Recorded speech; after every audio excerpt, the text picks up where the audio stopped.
संपूर्ण महाराष्ट्रामध्ये 2 दिवसानंतर गणपती बाप्पा विराजमान होणार आहे आणि मी सध्या गोंदिया शहरातील गोविंदपूर या ठिकाणी आहे।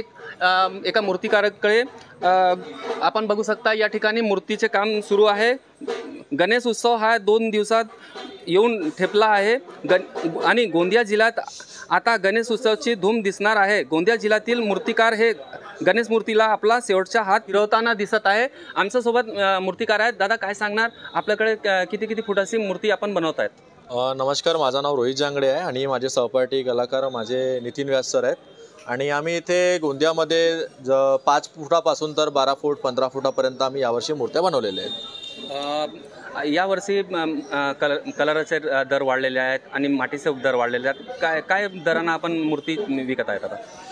नेहमीप्रमाणे जर विचार केला गेला तर प्रत्येक वस्तूंचे हे रेट आणि दर वाढलेले आहेत। तर एका कलाकाराला पुष्कळशा वस्तूंचा सामना करावा लागतो।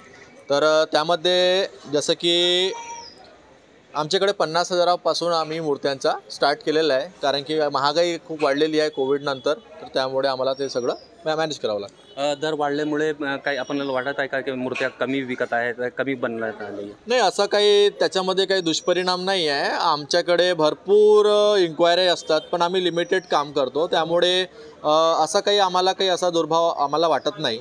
काम भरपूर असल्यामुळे प्राईस पण आम्हाला त्या मूर्त्यांच्या म्हणजे अपेक्षेनुसार आम्हाला काम मिळतं।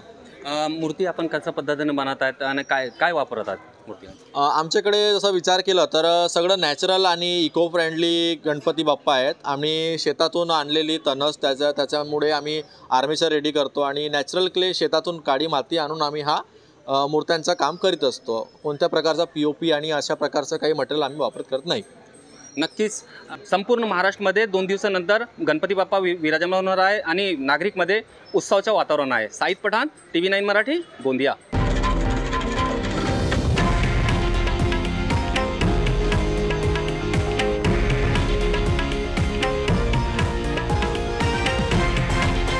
हे आहे देशातील नंबर 1 न्यूज नेटवर्क आणि आपण पाहत आहात TV9 मराठी, एकमेव।